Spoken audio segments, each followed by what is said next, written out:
Cool. We're good. All right, here it is. Okay, yeah, this is really short. Do we want to start? Yeah, I just started it. Do you want to say prayer? Or do you want me to say prayer? You want Or to I say should ask, do you want to do prayer or do you want to do spiritual thought? I'll do a spiritual thought. You Okay, always do I'll say spiritual then. thought. All right. Dear Heavenly Father, we thank you for this wonderful day. We thank you for everything that was done for us. Please bless that we'll be able to have a wonderful night and be able to get this assignment finished, and that we'll be able to use our knowledge to the best of our abilities, and that we'll be able to learn new things. And I say these things in the name of thy Son, Jesus Christ, amen. Amen. Thank you for that. Spiritual thought. One thing I had to read for one of my classes yesterday was on it was by Elder Worthland, and it was on achieving financial freedom. Mm-hmm. I mean, some of his advice was pretty obvious and basic, but one of them I think just takes a lot of faith. And number one was like just paying your tithing. And it's like that's not something that you would read in most financial freedom books, like paying tithing. But I think it's just really doing something like that is really like I mean, obviously it's an act of faith because it's like you're giving away your money. But I think more than anything, and we had to type kind of a response to how we thought those things kind of help with financial freedom. And like, I mean, I don't know if I could say that directly, like paying your tithing is going to like make you rich or wealthy and God's just going to bless you with lots of wealth. Like, I don't really think it works like that. But, I guess it says in the scriptures that what is worth more than wealth is wisdom. And perhaps by, paying our tithing, we'll become more receptive to the Spirit, more receptive to learning truth. And in that way, we would be gaining more wisdom, which, like it says, is even greater than money. Because money can only do so much for you. It can't, buy you happiness or all the cliche things they say. So, Yeah. Anyways, I was thinking about that the other day.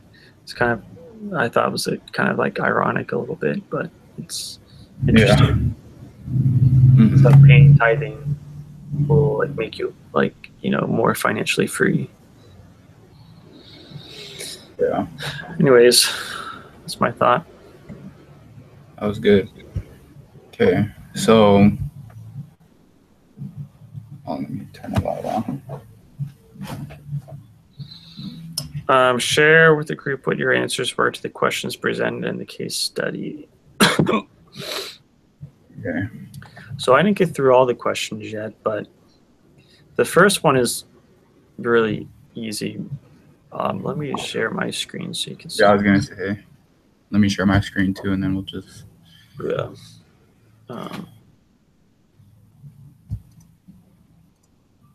Okay, so you should like see yourself now.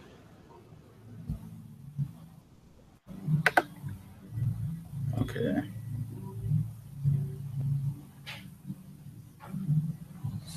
That's.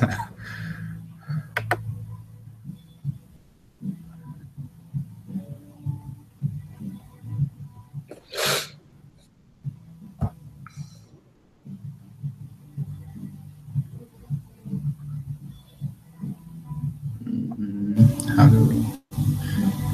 There you go. All right, can you see my stuff? Yeah.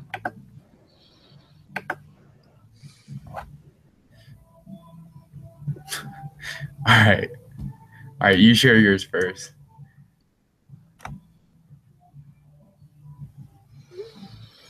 Okay. Do you see my screen? Yeah. So this is I'm still in the spreadsheet here. I mean, the first part really simple. The initial founding capitalization.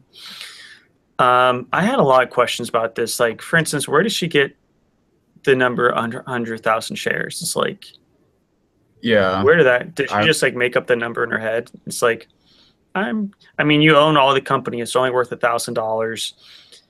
And so yeah. it's just like, I'm going to, pick a number out of a hat and say like 100,000 shares and make it 1 cent per share. Like, I Yeah. don't know where she got that from. If it's just like, totally random or what. Um, so she had 100% ownership. Now the next part I haven't completed yet, but this is when the angel investor first puts in $50,000 at 50 cents per share. So then there would be $51,000 total. Yeah. I'm not sure what the calculation is, though, to determine how many shares he has and what percentage of ownership he has. I don't know if there was an equation that I hadn't looked at yet or what. Yeah. So here, let me share my screen quickly. And I didn't necessarily put in any equation on Excel, but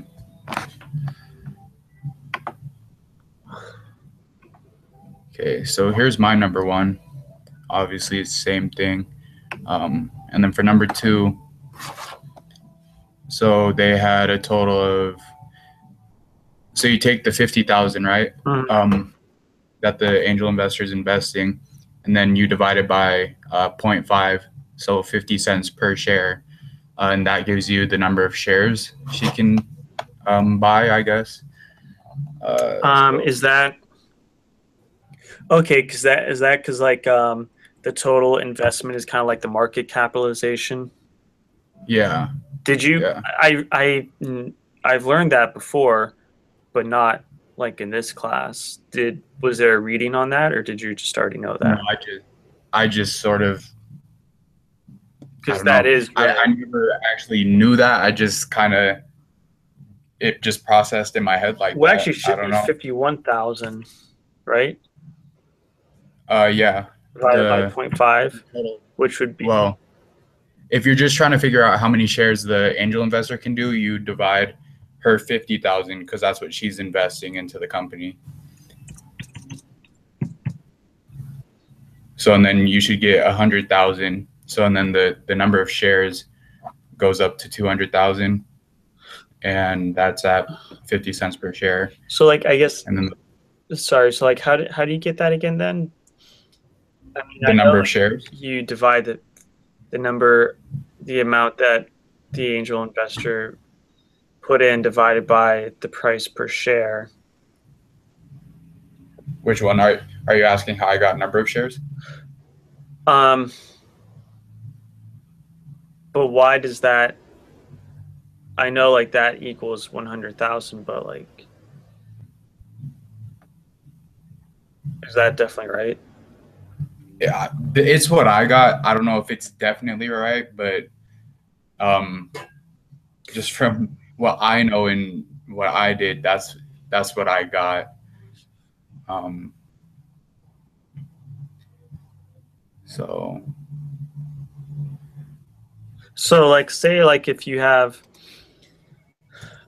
100 shares and yeah, they are, or no, you put in $100 and each one hmm is 10 cents. so and then in my head, what I would do, this isn't, I don't know if it's right or what, but I would do obviously that $100 divided by 10 cents. Which is 1,000, which would mean that you have 1,000 shares because 1,000 dimes is $100. So yeah, I mean, I guess that would be right. Good job, man. You're a genius. So yeah, so pretty much I just did that for obviously each question, and then I just added up the totals. Um, And then you just added 100,000 to her 100,000. Yeah. And then after you figure that out, to get the percentage, you would just take however many shares that person has divided by the total number of shares. And then Right. you get the percent of each person. Mm-hmm. Yeah. Okay, well, with that, this is actually not hard. Yeah. I mean, it took me a good like 40 minutes to do it just because it's working with Excel and doing the math and stuff, but it's not hard, if that makes sense. What share of the equity would Lexi own? Looking at 1B, $50,000 to 50 cents. Issue new shares. How many shares would the angel purchase? So they would purchase 100,000 shares also. What share of the equity would, so she would own 50%. Okay, that answers everything. Yeah. Number 2, create a cap table for home plate, assuming that the angel investor invests 50,000 at $2 per share. That would simply be, that's just simply be 25,000 shares. Hold on, say that one more time. So if the investor invests $50,000 at $2 per share, naturally he would have less shares. He would only have 25,000 shares. So he would own less of the company. Yeah. So he would only own 50 divided by 150. So like 33%. And she would own 66. Is that what you got for that one? No, the angel investor would own 20% because you add the 100,000 that Lexi already has. Yeah, so it'd be 150,000 divided by 50,000, right? It'd be 125,000 divided by. Well, let's see, because they okay. Oh, So you're right. Because I was thinking of dollars, but it's shares. Yeah. 25,000 shares. Okay, yep, got that. Assuming Lexi and the angel investor agreed on a $1 per share in the seed round, what share of the company would she own after Series A, assuming she raises 300,000 at $250 per share? So now you're just adding 300,000 on top of her 1,000. Yeah. So when I figured this one out, I did it one step at a time. I figured out what it would be with the $1 per share in the seed round. And then after that, I went back and and then I added Potato Rock in there. So if I were you, that's what I would do. Just kind of do it step by step instead of trying to do it all at once. Mm-hmm.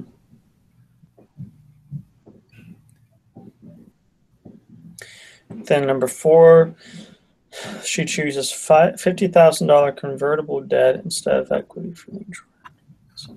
No equity is issued during the seed round.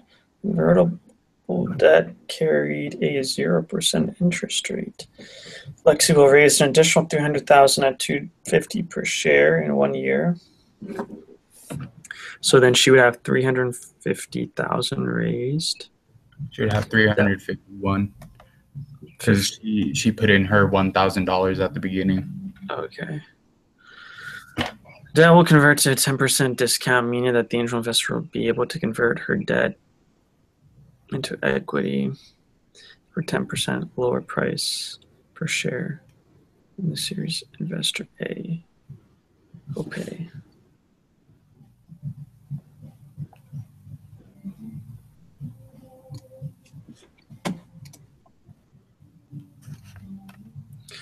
How does the convertible debt affect Alexi's ownership share of her firm? Okay.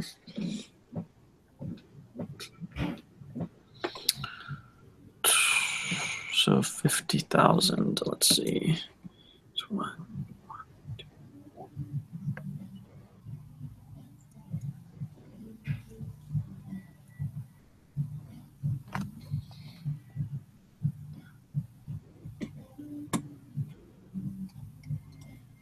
Sorry, I'm just working on my spreadsheet here. No, you're good.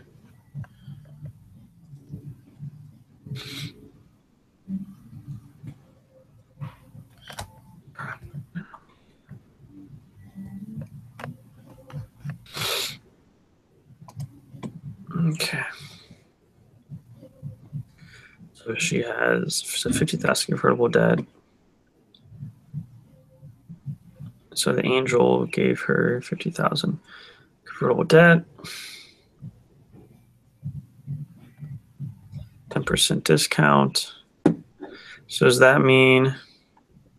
So each share would be worth, instead of $250 for the angel investor, it'll be $225, since he or she gets 10% off of that price. So okay, got. So he's paying the same amount, the 50,000, but he's just getting more ownership. Yeah. So instead of having to pay $250 for each share, he just has to pay the $225, but he's still only investing the $50,000. Yep. Okay, that's not bad.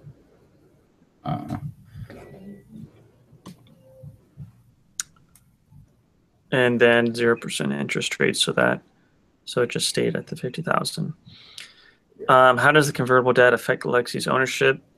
Well, I think her ownership would go down because of that, right? Because of his discount rate. With this one, so the difference between 3 and 4, in number 4 with the convertible debt, her it actually goes up, because if you think about it, with the angel investor, in number 3, the angel investor's getting each share for $1, but in number 4, he's getting each share for $225. So he's actually paying more for each share. So her ownership of the company will go up a little bit.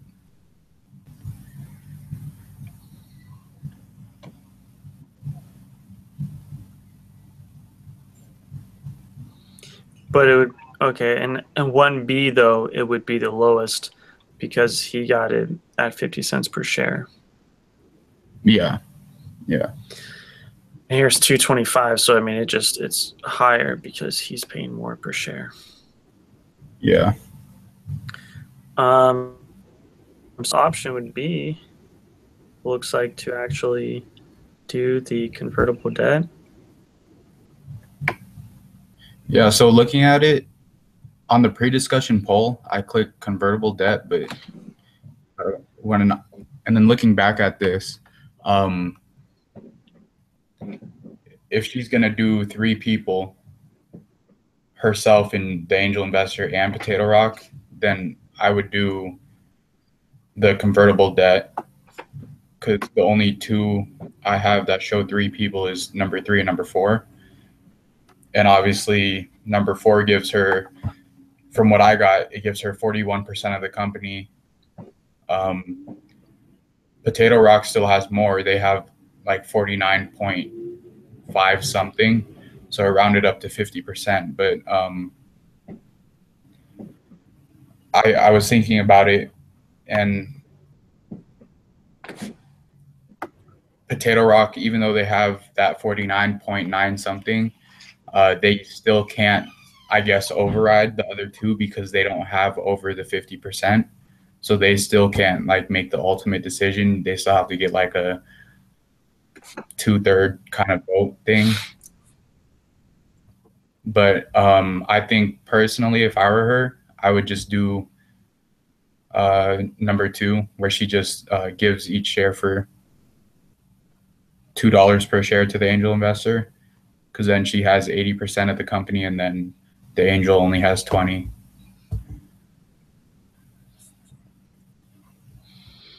Whereas number 4, she would have 41, the angel would have 9, and Potato Rock would have 50.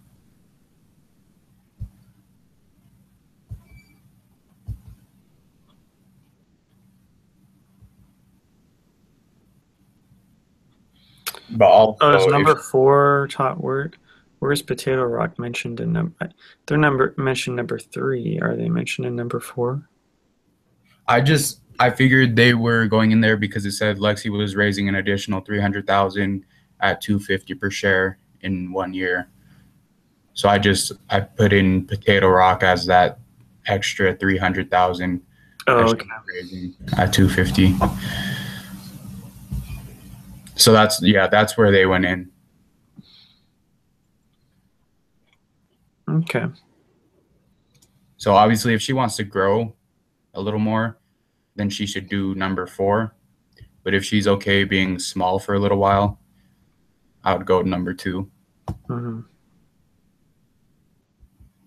Because then it's still technically her business. She would still have the majority of the shares. Yeah, this has been a good exercise. Yeah.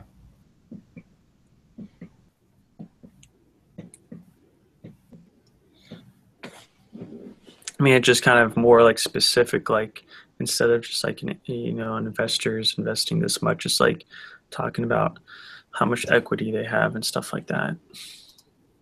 Yeah. I mean, I think that's it. Yeah. I think we're good. Yeah, I feel a lot better. Yeah. I think we both understand. Hopefully the other two guys are good. What Yeah. I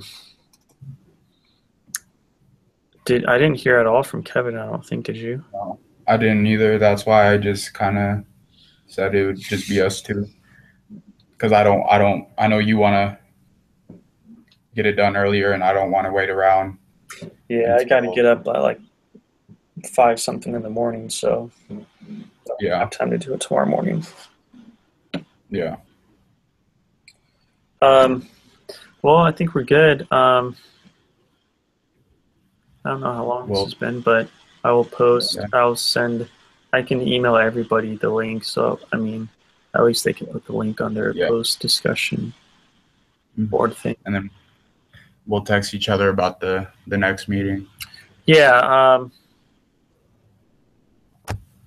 Yeah, just whenever this weekend. Yeah. Pretty much whenever the other two can do it, I'm good to do it. Yeah.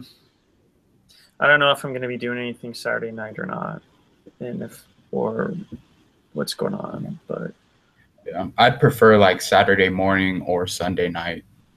Yeah, Sunday night isn't too bad because honestly, it's like I'm never doing anything Sunday night. Yeah. So that's true. All right. All right. Yeah, I think we're good. Yeah. All right. See you. Cool. Thanks, man. Have a good week.